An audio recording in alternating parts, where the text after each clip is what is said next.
Okay, so thanks for everybody for joining. This is our number 2 week for our CMA Day challenge. The reports that I've been getting have been outstanding. That you guys have been going along doing the CMAs and really starting to make an impact upon others. That was the whole reason why I created the CMA Day challenge and why we have the seminar series along with it, was to really make an impact upon you, and thus you can make an impact upon others. Really, we find that in today's market, as we know, we've got an affordability issue and we have a listing issue. So this was one way that we could create a seminar series that could touch your life and help you in ways, as well as being able to help you create additional business through doing a CMA day, where you can gain the motivation, you can get the systems in place. As we heard from Jimmy Burgess last week, I mean, the way in which he does the CMA through video, through BombBomb, his follow-up program, created additional business. And this is, again, the 4th CMA Day challenge that I have done for realtors, and it does make an impact and it does make a difference upon your business. So just to get set up, I know that a lot of people are still getting set up with their CMAs and how they do them. But let's get those things rolling out, guys. The sooner the better, to be able to get out there in front of everybody. So today we've got Jason Mitchell. Now, Jason, I've had an opportunity to be able to hear from. I think this is the 3rd or 4th time that I've heard from Jason. And he's been part of the, what is it, the Mortgage Master, the Modern Mortgage and Modern Real Estate Summit. I had an opportunity to be able to hear from him here just a couple months ago. I was in Vegas and I saw him right up on stage and talking. And he's always impacted me in what I like about Jason is it's just there's no BS. It's just Jason just tells it like it is. You know, he is the team lead for the #1 team in the nation. So he doesn't need to have any BS. It's just, here's what it is and let's move forward. So today I want to introduce Jason. Jason, thank you again so much for being willing to be able to talk with us. Would you just share a little bit about yourself, and then I'll just give the time to you. Yeah, sure. No problem. Well, good to see everybody. Thanks for having me on, Walt. Appreciate it. As Walt mentioned, my name's Jason Mitchell. If you haven't heard of me, many haven't. I'm not too popular. But I own and operate the Jason Mitchell Group. We're headquartered here in Scottsdale, Arizona, but we are in 34 states, 110 MSAs. We're very uniquely built. You know, we'll do about $5 billion this year in production. And a lot of that, not a lot, but about 90% of that comes from B2B partnerships. And so we work very closely with large organizations who provide us their clients to work in the field. So for example, Rocket Mortgage, Zillow, Ideal Agent, Veterans United, the list goes on and on. So we have quite a few partnerships, and essentially they need servicing on the ground. And that's where our agents come into play to service them as their agent representative. And so we built this large B2B enterprise. We'll do about somewhere between 60 and 70,000 referrals this year that we distribute out to our army of agents across the country. Our average agent receives about 100 high quality referrals a year and closes an additional 30 transactions a year. So a lot of value we bring to our agents from a referral side and from a resource perspective as well. So yeah, continuing to grow. And I wanted to join today I like more open form than anything, because like when I go in and I just start speaking, sometimes it's not what people want to hear, right? So I really just like open form. I do this once a month for my company. We call it rapid fire. And for 2 hours, I just get drilled with questions. And a lot of times what's on your mind is on your counterpart's mind as well too. So Walt, you can start or whatever, but it is a pleasure to be here. I have a 9 o'clock hard stop. So I got 25 minutes to chat with you guys. Perfect. What questions do you guys have? If not, then I'll start firing away. I want to honor you first. You can unmute yourself and just ask. Maybe we have a bashful group this morning, Jason. That's all right. Once one starts, we just start rolling. Hey, good morning, Jason. Can you hear me? Yes, I can. All right, all right. Hey, so I've been in the biz for about like 5 years or so now. What was the one thing, and you guys might have addressed it last week, but what do you remember, starting up that you said, bang, this was a game changer. I remember, I was maybe playing really good, but then you did something that took you to the next level. I'm just kind of curious what it was. So one of the things I always say is that when I go and speak, and I don't do events often, I'm a practitioner, right? And so when I have thoughts and opinions or these aha moments, just know it comes from me not being, a CEO that was planted as a CEO, like take Revkin as an example, or a lot of these big box brand CEOs, they've never been practitioners. They're there just to operate. And so for me, what my mindset always is as an agent, because that's what I am. That's what I was. And I was really good at it. I was the #1 real estate agent in Arizona for 5 years in a row, the youngest to ever get that award. My top year, I think I did 180 million in personal production. So I was a high level performing real estate professional. The first thing that comes is, where do you want to build your book of business from? And I had always thought that I was going to become this luxury agent like you see on TV, like Josh and Matt and everybody else. And what I found was that it wasn't my niche. And for me, I wasn't going to force that. I think luxury comes over time for the most part. But I realized that I was finding myself in this neighborhood a lot. And because I had a decent amount of sales in that neighborhood, I was like, instead of me trying to market over here or become something that I haven't even sold a house into yet, which was Paradise Valley, Arizona, I said, I'm doing really well in McCormick Ranch. Why not just stick in McCormick Ranch? And what I started to realize was being transactional is more important than volume. If somebody said, hey, do you want to sell 10 $1 million houses a year, or do you want to sell 100,000 houses a year? My answer is $100,000 houses. Wow. And the reason that is because the more transactions you can do, the more people in your book of business that can refer you to their friends and family. And that is the holy grail of real estate. And so being transactional lit a fire to me that as I started to build out our model, I was starting to get a lot of referrals. Rocket was our first partner. And as I got more and more referrals from them, I started thinking, which is actually what I talked about in Las Vegas with Walt. And my whole presentation was on leverage. And what I started to realize was I can create leverage, close a lot more transactions by bringing in the business and distributing it out. And at the time, I only had 2 agents, but distributing it to those 2 agents while I work in the field with them.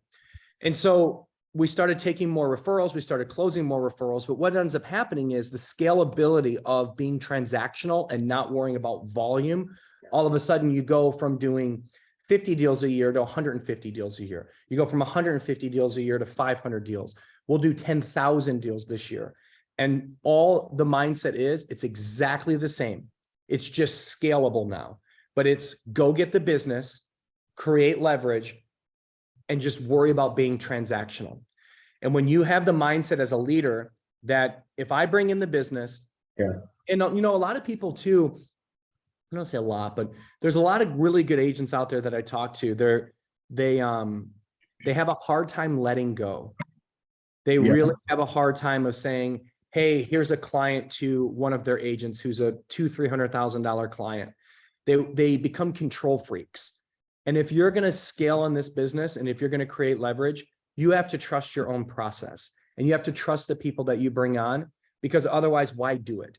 Right. And you got to make sure that you're bringing, to create leverage, you ultimately have to have a buyer's agent or a seller's agent or a hybrid of both.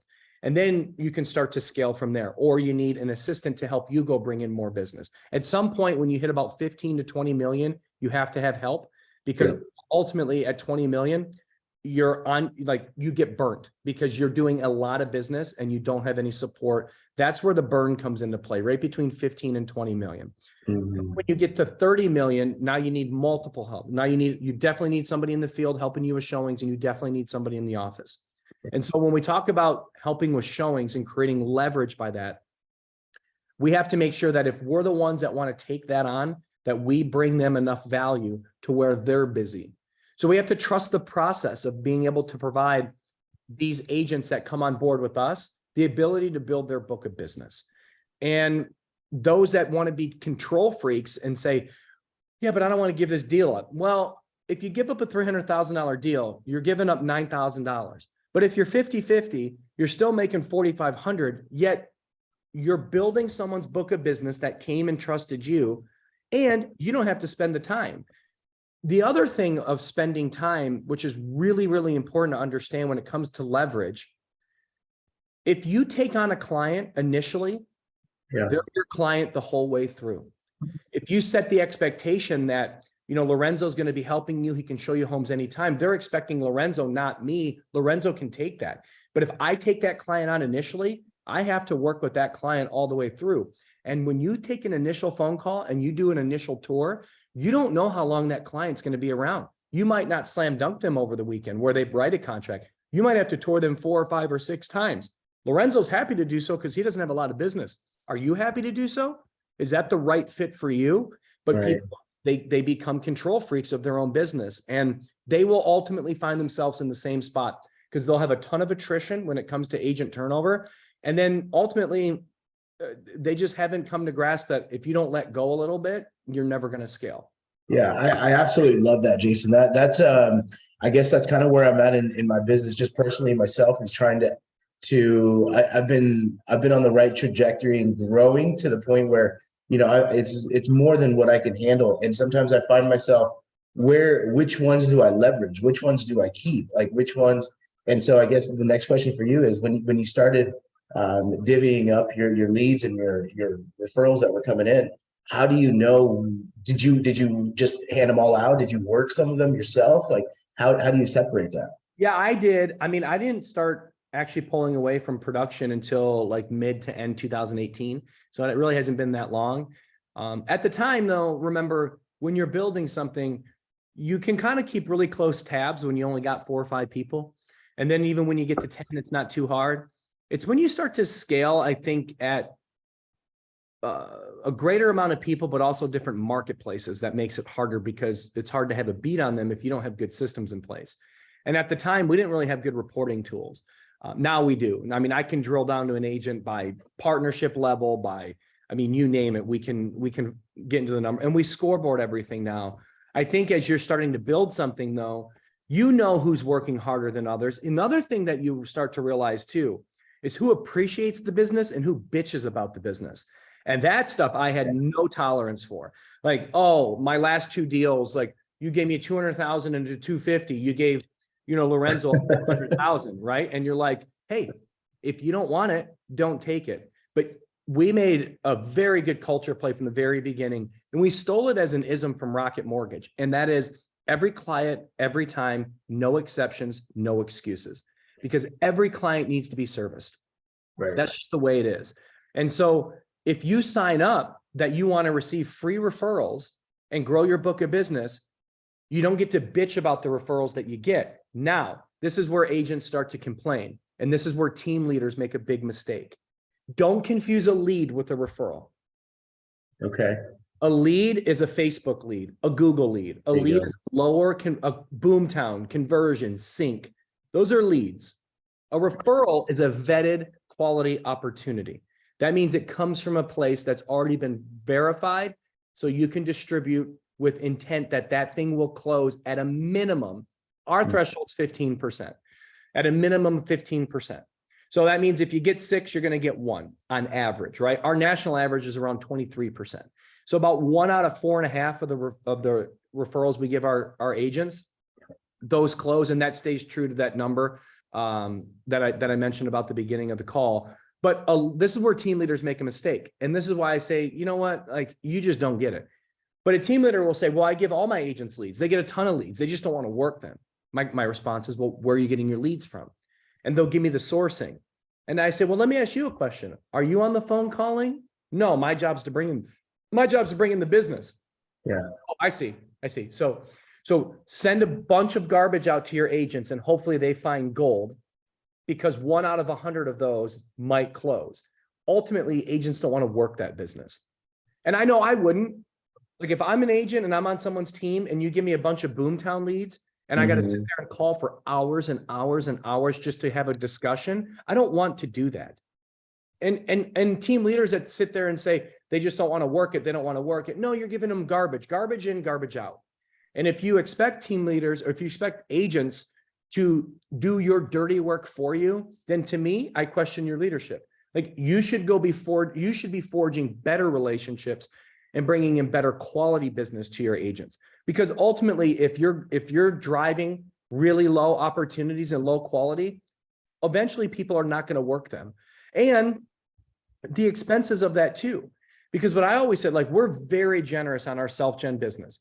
Our agents are 80-20 and 80-15 on their own book of business. And most people would say, wait a minute, but you give them like 30 closings a year. Why aren't you at 50-50? And my response is because I don't want to lose them. Yeah. If I'm not greedy with their self-gen business, then ultimately I don't have to worry about hiring more and more agents, retraining and doing all these things. Now it's more systematic, but before, you lose an agent, a good one, you're like, dang it, and what I had to do was look in the mirror and say, why? What is it? What is it that I did wrong? Why? I took it personally, right? Sometimes people are just ready to go and leave. But if you're giving out lower quality opportunities and you're trying to take 50-60% of their self-gen business, that's not a model. Everyone will leave you. Yeah. No, that's great, man. I mean, that's exactly what I needed to hear. I appreciate your time. Thank you, Jason. Yeah, you betcha. Jason, what do you feel it takes for a realtor to be successful in today's market? Well, I was actually talking to one of my best friends. His name's James Wexler. He's one of the #1 agents in Arizona, has been for a very long time. And he sent me this, he sent me a text message about, it's the first time in 2008 that we lost more licensees than we gained. So in 15 years, NAR just came out with this. They actually lost more realtors than they gained. It's the first time that's happened since 2008. And I will tell you the reason that's happening is the whole reason our thesis exists. Organizations are owning the consumer. If you go on to Zillow and you're a consumer, Zillow is going to try to take you down their channel with their trusted agent. If you go to Rocket Mortgage and pre-qualify to get a loan, they're going to take you down their channel and connect you with their agent. If you go to Veterans United, Ideal Agent. It wasn't that long ago that none of that really existed. And today it exists everywhere. And what that means is this, is that you have to find a way to get to the consumer. And what used to be when a consumer, years ago, I started in this business in 2022. So, excuse me, 2002, yeah. 2002, yeah, you guys are like, yeah, we're right. So 20 years ago. And it used to be a client would call me, I would connect them with a lender, and I would have to set them up on my search system because online search didn't exist. So I had more value back then than I have now because they needed me for connections and they needed me to really be the key component to look at houses. That doesn't exist anymore. We've become facilitators. That's our job now. Our job is to put deals together and make them stick until closing. The ultimate negotiator is the best agent now because clients find their own homes. They go to Zillow, they go to Realtor. By the way, Realtor.com, they got their own channel. It's called OpCity. And so it is significantly more difficult to get to the consumer now than it was years ago because consumers don't have to. The second they go online, they're being shown a panel of agents from that organization's own choosing, and they send them there. That's why JMG exists, because we're a big partner of a lot of these groups. My point of telling you this is, if you consider being transactional as a key component of business, then you either have to partner with teams and join a team that has the business, or you have to go try to get that business yourself. And they're out there, they exist, but you can't even rely on your own book of business. I mean, again, take James Wexler. He has 1,000+ clients in his book of business. He gets a lot of referrals from that, but he doesn't just rely on that book of business because you never know when you're going to get a referral from your book of business. We have to be procuring new business constantly. And if we can do it in ways that we don't have to have ad spend or buy leads, and by the way, Now that Zillow's out of the game of buying leads, now that Realtor.com's out of the game of buying leads, it's hard to buy leads these days when it comes to real estate and mortgage because they keep them for themselves. And so if you can't buy leads and you're not doing open houses, I don't know where you're getting the business because Sphere can only go so far. And so and even if you were buying leads, it becomes an expense. So whether you're doing pay-per-click, whether you're doing Facebook, whatever it is you're doing, there's a cost to doing business there. And you always got to measure, is it worth the ROI? I don't know.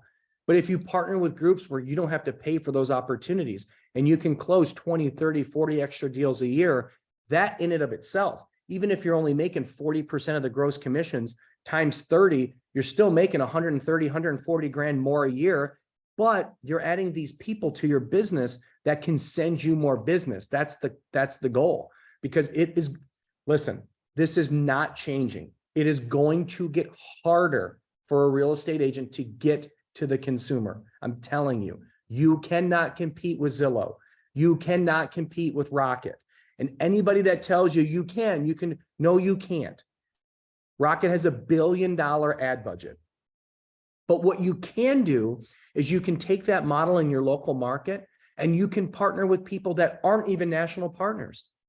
Go to apartment complexes and say, hey, if I give your client part of my commission when they leave here and give you part of the commission because you're a licensed real estate entity, can I be the main real estate agent for your apartment complex? So when people leave, they use my program and they use me? Yeah, sure. I mean, that's why we partnered with Cardone. We partnered with Rise 48. You know, like, you can do this in your local market. You don't have to necessarily partner with these big monster organizations. You got to start thinking out of the box. Who do I know that has influence? Who do I know that can become a channel account? The more that you partner with people that can give you more and more business, the less you have to focus on building the business from open houses and whatnot. But you got to put together a program to where people say, I like that. That's a win for me. It's a win for my client, and it's a win for you as an agent. They're all over the place, partnering with local charities. My buddy just partnered with our local union out here in Scottsdale. Well, you know, there's like 400 firefighter and police that belong to this local union. That's a good start. So if one of those people buy a home, they get a half a point, and then they're going to make a donation to the local union with the other half point. So the union's like, great, that's free money that we don't have. We'd love to put it into here. And it's great that you're going to compensate, you know, the guys who are going to buy from you. They get free money so they can use it towards their closing costs, and you get more business. Let's put that together. So they put it together. My point is, it's all around you. It's just about you actually, like, just don't do this. Whatever you do, have a plan. I can't tell you how many times, like, it's funny at this point, but lenders will reach out to me and they're like, hey, Jason, I see you're doing really well out there. Would you like to go have some coffee? No. You know, hey, this is Chicago Title. We got these great new tools and systems your agents would love. Would you mind having a lunch with me? No, I don't want to have a lunch with you because you don't have a plan. Like, if I'm going to go to somebody, hey, here's the deal. I know you get hit up all the time. That's the first seed. I'm taking away something that I already know is happening from you, so you don't think I'm the same as them. I know you're getting hit up all the time. And I'm not asking you to give me your business. What I'm asking you for is, will you give me 30 minutes to show you something that I know you haven't seen before that I believe you will benefit from? I promise you I wouldn't waste your time, but let me show you. I kind of got to say yes to that, right? But if they show up and it's just me looking at Walt like I am today, and I don't have a plan in place on how I'm going to help you, and you're going to help me at the same time, you just wasted my time. So you got to do the dirty work. You got to build whatever it is you're thinking about, however it is you want to partner with people, whatever it is. You have to put it on paper and you have to scale it out. This is how it's going to operate. This is how we're going to bring marketing and awareness to the program. This is how we're going to systematically funnel the opportunities. And this is how we're going to have fulfillment. And if we do all those things, here's the reward in the end. And people will look at that and say, I've never seen that before. But you got to do the dirty work. It's time to start thinking creatively and outside the box, isn't it? You have to. That's exactly why we created, why I created this series, was to not, I found that so many agents, exactly, they did not want to go to lunch. They did, and I don't want to go to lunch either. Honestly, I don't want to go to coffees. I mean, I can only have so much hot cocoa before I start floating away. Yeah. But adding value is so important. So I love the idea of working with other businesses within your community. There was one question about that, and we've already answered that. But then the second question is how much do you recommend in sharing commissions with other partnering organizations? Yeah. So what percentage? Yeah, it just depends. I mean, I like the idea of a point. That's how we usually structure it. There's a point there.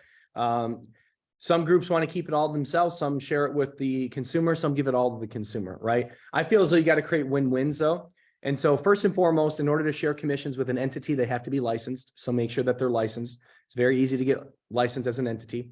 For the consumer, it's just a credit towards their closing costs, right? And so we make that front and center. Now, our big partners, we just pay them a referral fee and they do it as they will with those dollars. So like Rocket, for example, we do 1,200 closings a year with them. 1,200 times we pay them 35% of the overall commission. They credit the consumer, they keep some of it. It just really depends on what Rocket Homes decides to do with it. Veterans United, same thing, pay them 35%. They credit their client. So they dictate the rules. And that's the thing what you can do. Hey, here's my program. This is how it works. You always start a little pilot and start smaller, but that apartment complex thing is real because every town has apartment complexes. And I guarantee you none of them have relationships to where, because look, at the end of the day, everyone will eventually leave that apartment complex. Now, do they all become buyers? No, but about 40% of them do. And of that 40% that become buyers, if every day when they go in to drop off the rent check or when they go online to pay their rent and they see this real estate program thinking of buying a home, we got you covered at so-and-so apartments. Well, you're going to get high quality referrals from that. And here's the other side of it. Once you create the showroom floor, go to other apartment complexes. Like for me, having Rocket on my resume as the first one, I barely had to pitch anything because people were like, well, dude, if you're doing it for Rocket, you can do it for me, right? But that was the thing. I created a showroom floor. And so that's the same for you, because if you're doing it for this apartment complexes, which most of the time the GPs on apartment complexes, the general partners, they have multiple apartment complexes. And so if you're doing it for them, then the next person that you meet, the new ownership group, another ownership group, they're going to be like, well, yeah, we want to do that too. Great. This is how the program works. It gets easier because you actually have the program. So whatever you create, you usually can scale it because there's more people there that want the program. Yep. So true. Well, we're at our 9 o'clock cutoff. I want to honor that for you, Jason. So, thank you so much. Really appreciate it. And yeah, if there's, do you mind if people reach out to you directly if they have any other questions? Not at all. In fact, if they have any questions, you can go to joinjmg.com. There's information there. Look, this isn't about my company. This is just about giving you guys some help on what you can do to grow your business. If you're interested in JMG, sure, go to the site, check it out. But we have to start thinking out of the box, guys, because it is going to get more challenging out there to get to the consumer. So you got to think about creative ways moving forward on how to be in front of those people, and also making sure that you are in front of your past book of business as much as possible. You got to make the calls. You got to make the calls. Got to make the calls. Got to do those daily disciplines. So I noticed that you also have a great YouTube channel. You guys can find tons of information Jason's provided there on their YouTube channel. So just look them up, Jason Mitchell on YouTube. And yeah, so again, thank you so much, Jason. And thanks, guys. Have a great day. All right, guys. So wanted to, still getting people joining here. So just wanted to touch base with you guys real quick on how is the challenge going? Where are you guys at?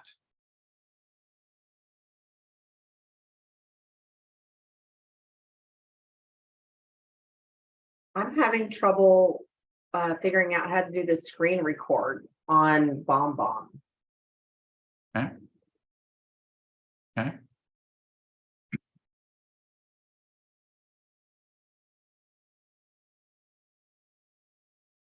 I would show you real quick, but with my, well, let me do this here.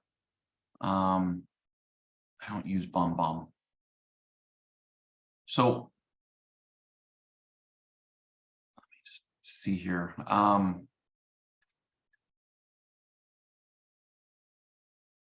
Okay. What I'm going to do is I'm just going to show you here Vidyard. Vidyard and BombBomb and Loom are all really close to the same. I mean, really close to the same. Now, Stephanie, who's the loan officer that invited you on the call?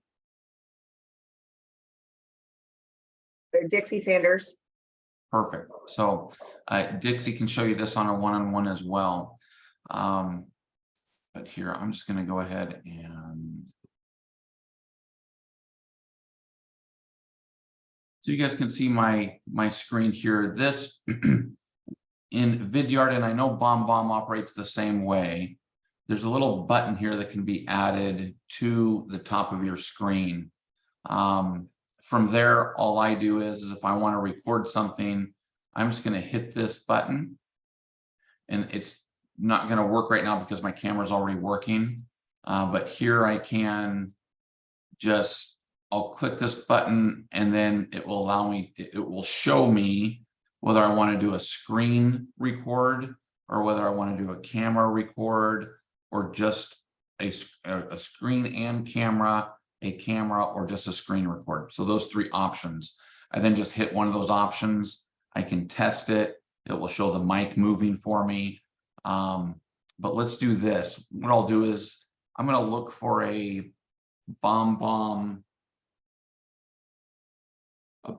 recording on YouTube and then get that out to you. Will that work? I want to make sure we help you as best we can, because I know that if you're having issues with that, I know that others are having issues with it as well. So I think what I'll do is I'm gonna look for a couple or a couple recordings out there. But all it is, you want to one thing that I would say is that when you're doing a screen recording, make sure that I have two screens, so I will always screen record on screen 2. And I make sure that I have whatever I want showing on that screen recording on screen 2. Also, look at the things that you have here. For instance,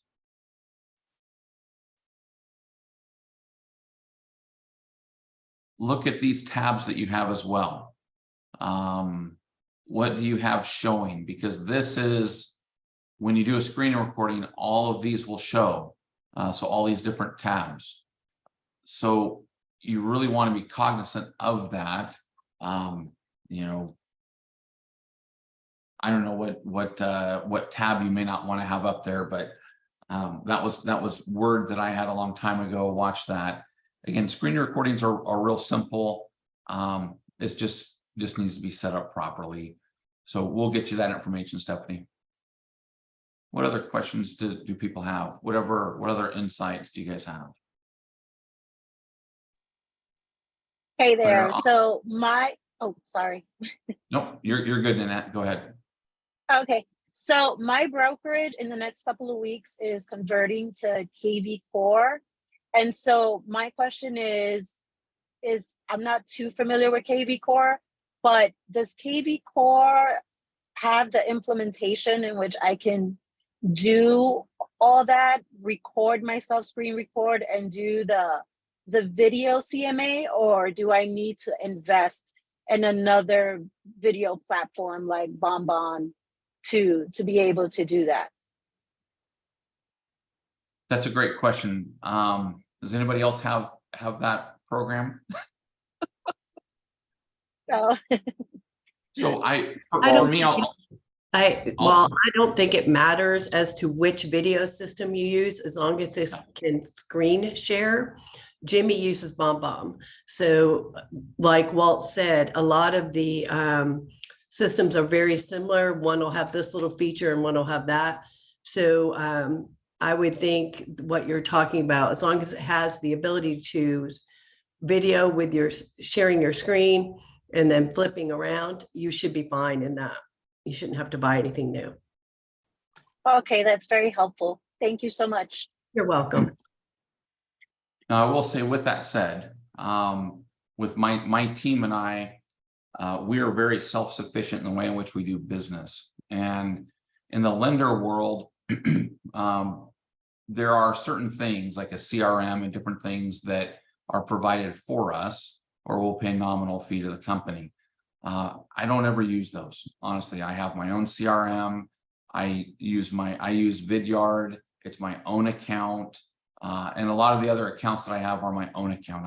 I don't do enterprise accounts. I don't do, if it is something company sponsored, I get my own account. And reason being is because if I ever leave that company, then they keep all that information. So I always like to, again, be self-sufficient on myself and make sure that program I use is Mortgage Coach. And so to go through multiple different loan scenarios, again, I don't do an enterprise account on that. I do my own separate account. So then I maintain all the information. I maintain with Vidyard, with BombBomb, you maintain all the videos, you maintain all that information. Because again, I mean, let's say that you do an enterprise account with somebody or a company account with somebody, and then you leave accounts. One thing that Jimmy was successful on was after he did his CMAs, 6 months later, he's still getting calls on some of his CMAs, and he's seeing that through BombBomb, and he's able to track who it was and track the CMA and everything else. Instead of if he left, all of a sudden then he could lose that information. And when I've left companies, I've lost transactions because of that, because people will contact me at that company and then I won't, even though I reach out, I don't hear from them again. So I also think, sorry to interrupt, but I also think the tracking device. So just remember when you're shopping video services, you really want it to tracking device. So if it tells you if they opened it, how many times I looked at it, and maybe even if you can do an auto responder, because with that, you at least know if they opened it, sending a email and praying that they opened it, and then you don't know whether to follow up or not. So I would check into that on your new system that you're getting into and see if it offers that before you jump in and use it. Yep. Amen. What other questions do you guys have?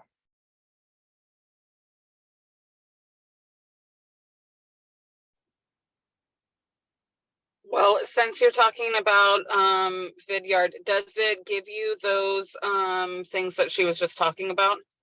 Does it tell you your open rate and all of that? Yep. Yeah. So Vidyard, it's the same as BombBomb.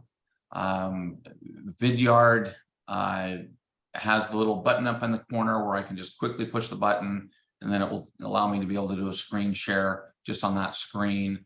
The same thing as Vidyard. On the lower left-hand side is where my picture shows up. I can bring it up to the middle of the screen if I want, or down lower, put it wherever I want on the screen. It will send me an email, and the same as BombBomb, it will send an email as soon as it's opened, and as soon as that email is opened, as well as how long the person watched. So if they watched 22% of it, then you know they didn't watch the whole thing.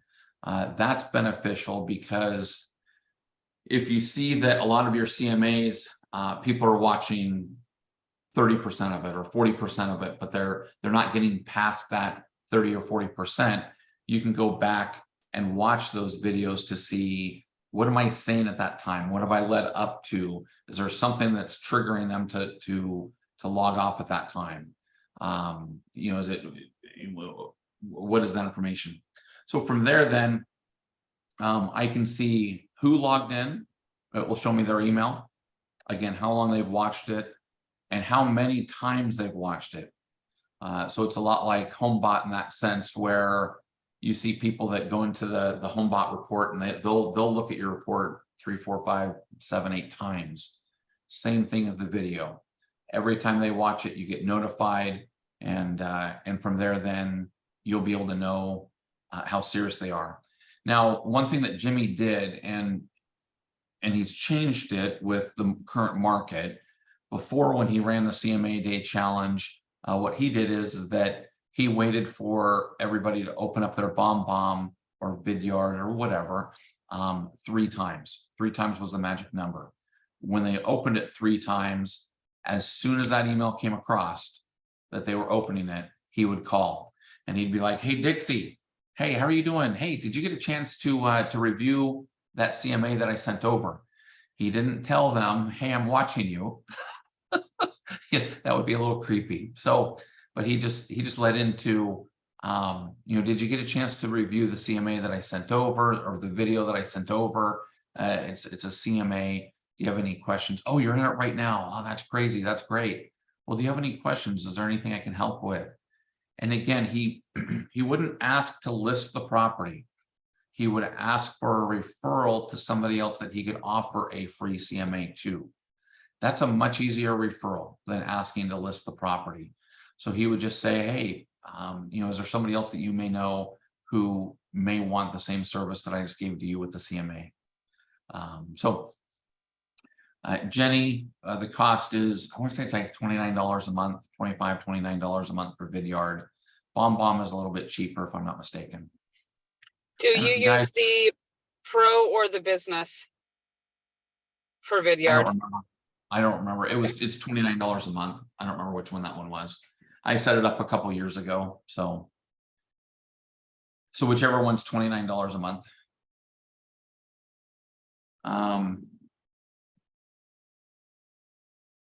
Yeah, and you can, let me see if I can show you the back end here.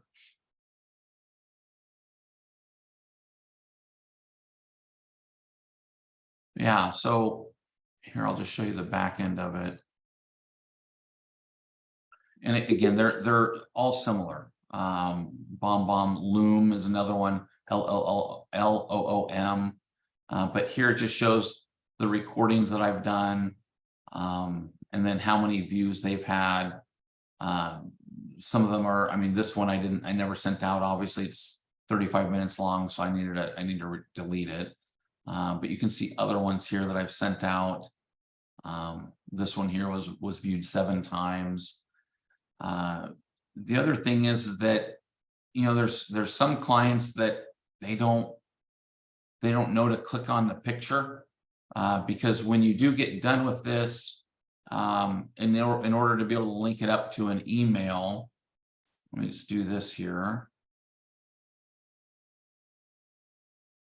If I can bring this over here. Yeah, I can't. So let me bring my screen share over here. Screen share. Okay. You should be looking at my email address here, or my an email that was just brought up. I've got that same little button right here on my that I had to be able to shoot the video. In order for me just to add a video, all I do is I click that button there. It will bring up the videos that I have. You then just click the box, hit share, and it will bring it right up on the screen there. And then I can say whatever I want to, please check this out, blah, blah, blah, blah, blah. And then I can just send it.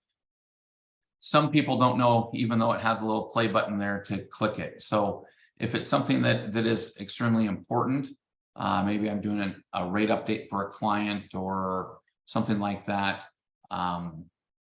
maybe a listing or a buyer's agent, sending in an offer for a property, and I want to make sure that the listing agent sees something in that offer, then I'll shoot a video and I'll watch and I'll see if it's watched or not. And if it's not, then I'll just call.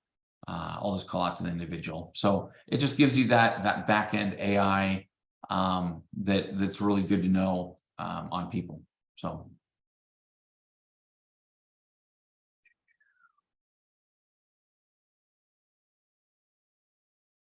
Okay, yeah, so you'll need BombBomb with KV Core, Terry's stating. So Any other questions, guys? I mean, how's it going? Share a couple success stories, guys, with some CMAs that you've done.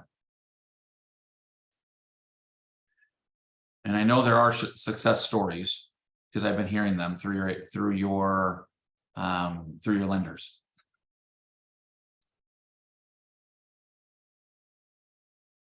I wanted to say something to the, I can't remember who it was that said that they were getting KV Core.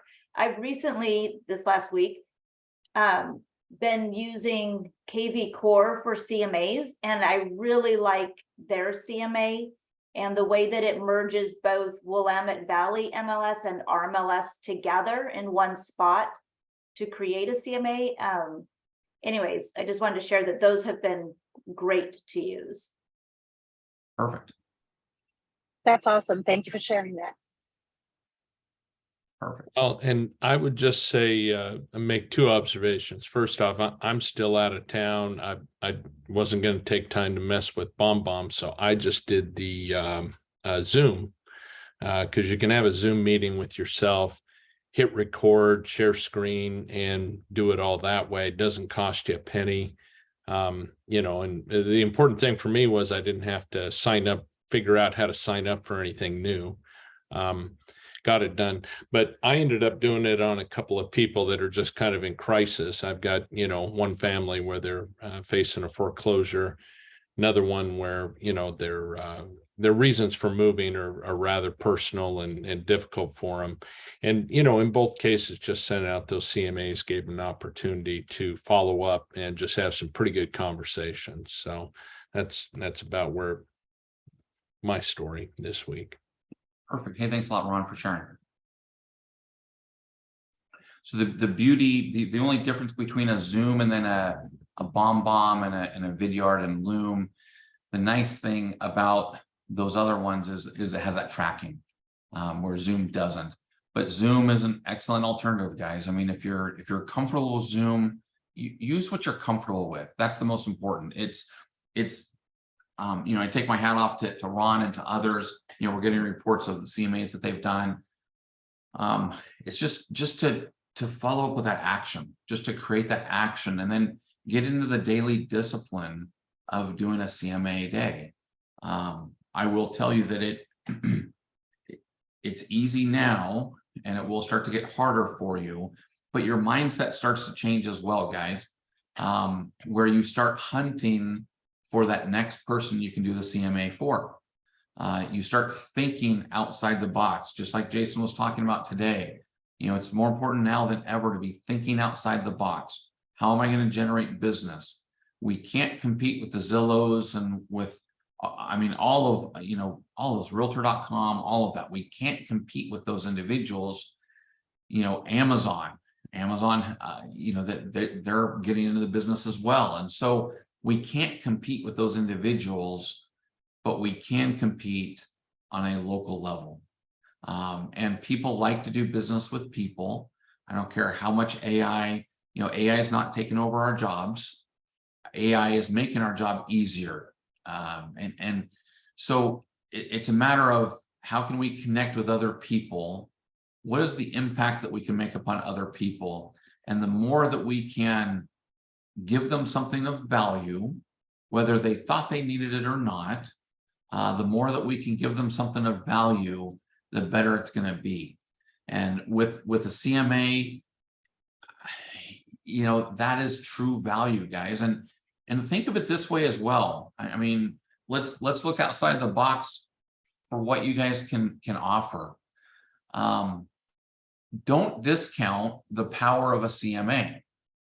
One thing that I teach in the coaching world, I coach loan officers through the Duncan Group, and one thing that I teach through that is what Todd refers to as the circle of cash flow.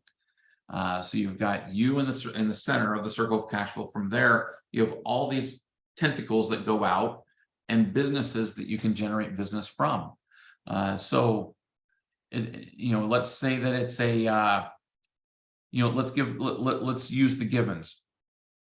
A CPA, a financial planner, a divorce attorney,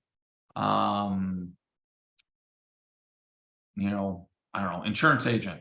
I mean, what can you offer their clients free of charge that they can't and that you're an expert in? It's the CMA. So I wouldn't call it a CMA. I'd call it a professional real estate review, something a little different. But here's another one, guys. I mean, this kind of boggled my mind. We've been transitioning some of our practice now to working with divorce attorneys here in the Salem area. We're in Salem, Oregon. So we've been working on that. One area that divorce attorneys can gain business from, and just like Jason was saying, we need to get to that lead first. So how do we get to that lead first? Is OBGYNs. So connect with OBGYNs. You know, have you ever thought of doing that? That's a way out of the box idea. But by connecting with an OBGYN, can you give your card to somebody and, you know, state that, hey, you're, what brought this up was a group that I'm involved in, and thinking about how divorce attorneys can generate business, how we can help, and what happens to, the preface is what happens to, in a divorce situation. A lot of times the wife will be find out that the husband's been cheating or whatever. Well, where does she go right as soon as she finds that out? A lot of times the OBGYN, to make sure that she doesn't have any disease. So that can be an area where you can go to and offer help, offer advice. You can be an expert with that OBGYN, and not necessarily divorce. Maybe the wife doesn't want the information on divorce, but maybe wants some information on what are my options. So you can be a resource to that person on options. You know, here's a divorce attorney, work with a divorce attorney, and here you can give a card to a divorce attorney. I can do a CMA for you. So at least you know your options. That's really what people want in today's market. Even though we can find so much information out online, you can, at the end of the day, most people want a people connection. And that's AI, Google, all those other things cannot offer. They can't offer that people connection. So you can offer that people connection. So it's trying to be see, anyone who's with NAR, the NAR website is a super cool CMA program. Yeah, so this was Ellie Green Kelly. She says that NAR RPR website has a super cool CMA program that may make these really super cool customized reports, so many options. I'd be happy to help anyone learn how to use it. And then she gave her phone number there in the chat. So there's options there. So remember that the reason why we created the CMA challenge, CMA Day challenge, was to help you generate business. Listings is what we all need. And so anything we can do in today's market to help you generate business, that's what we're about. From there, whatever program you're going to use to create that CMA, us lenders, we're not experts in how you create a CMA. So Jimmy showed us last week multiple different options on how he created CMAs using BombBomb to send them out.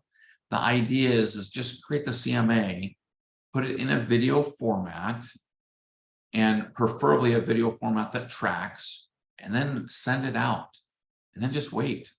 You can follow up a couple days later and just say, hey, did you get a chance to look at that CMA? Whether they did or not, and so that's what he's talking about now in today's market. Is he follows up 48 hours later just to see, hey, did you get a chance to view that? So just offer, the more that you can offer people, the more they're going to want to help you. The more that they're going to want to help you be successful and grow. So that's really what it's about. Any last questions, guys? Yeah, is the CMA and the information that you're sending them, is that separate, or is that just part of what you see on the screen, or is that something that they can look at separately, like a link or a PDF? The Or is that something CMA. that, yeah, So what Jimmy did is he just had his 3 screens up. So, and then when he did the video for the CMA, so he had the screen up, which was the Google Earth. that right, popped yeah. up. Yeah, I remember And he then- was doing the Google Earth and then the CMA and then the net sheet, but is it something that they can click on to actually look at, or they have to like rewind, or how does that work? Do they just look at They'll just have to briefly what rewind. you sent? Yeah, Oh, it's okay. just, you can also include the CMA link in there as well. Gotcha. So your presentation link in there if you want. So you're not just sending just the video. The idea is to get them looking at that video. That video is a quick reference guide to be able to just say, hey, if it was me, I wouldn't send the link that has the 20 pages of your CMA, because it's kind of like a doctor sending all of your blood work stats to you, and you're looking at it and you're like, what is this? I mean, is this good? Is this bad? I don't know. So really clients, they need to be able to know what all that information talks about and shows. So really the video is just something just to trigger them and to whet their appetite, if you will. Gotcha. So it's to create a phone call. And to call me with where- any questions. Yeah. I Yeah. mean, to where you can then give them more information. And remember, he gives, Stephanie reminded us here, he gives a 5% range change. And so it can be, hey, it looks like the value of your house is somewhere in the ballpark of 575 to 600. Not sure exactly where that is. If you like, I'm more than happy to come by and Yeah. give you a more, Because you can't close- really tell by looking, you Yep. need to look at the bones. Yep, exactly. So, giving a range, but again, it's just something to be able to get back with your client, get back in the door. I will say that we will hear from Laura Gillot here later on, and Laura Gillot is the #1 realtor in Oregon. And if you guys don't know who Laura is, you might want to look her up. So she's in a town called Lebanon, Oregon. Lebanon is a town of, I don't even know, 9,000 people, if that, 5,000, 9,000, something like that, in a small little town. And she owns the town, she owns the area, and she is so nice. So she has a large team and they do really well, but they do 16 plus client events a year. And so she's going to talk about client events and the value of having a client event. So like Jason was saying, once we get that client, then what do you do with that client? How do you help that client on a consistent basis? The CMA is one. If I was a realtor, I'd be doing a CMA for them every twice a year, just an unsolicited CMA, sending it out in a video, just to connect with them. From there, then, you've got client events that you can do. You've got other things that you can do. The whole series, I've created this series to be able to give you guys tools each week that you can add to your toolbox, add to your practice to be able to help you generate more business. So yeah, great question, Seth. Any last questions? It is 9:30. All right, guys, well, we will call it. So thank you so much. Remember that next week, we're not meeting next week. We will meet the week after. So have a great Memorial holiday weekend, and we will catch you in 2 weeks. Thanks, guys. Bye-bye.